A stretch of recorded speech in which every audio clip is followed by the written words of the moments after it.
Duit hingga barang branded Raib Via Valen kapok pakai jasa ART.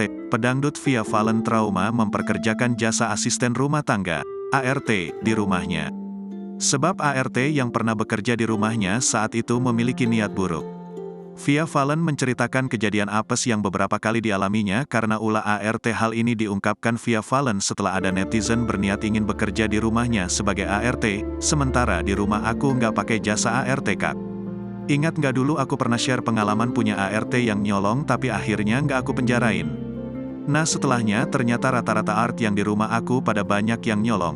Tulis Via Valen. Dikutip Selasa, tanggal 14 Februari tahun 2023. Pelantun lagu, Sayang, ini lantas menjelaskan barang apa saja yang dicuri oleh mantan ART-nya.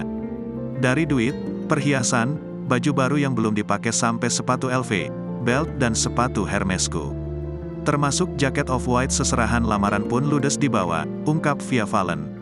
Lebih lanjut, istri Chevra Yolandi ini menyebut bahwa ART yang pernah bekerja dengannya memiliki sindikat. Dengan begitu, mereka memiliki banyak cara untuk melancarkan aksinya. Jadi ART yang nyolong tuh kayak ada sindikatnya kak. Sampai berani matiin listrik biar CCTV ikut mati. Padahal mah tetap kebaca juga di CCTV-nya, jelas Via Valen. Kalau nggak gitu barang colongannya ditaruh dalam kresek bareng sama sampah. Terus dia bawa ke tempat sampah di luar rumah, lanjutnya.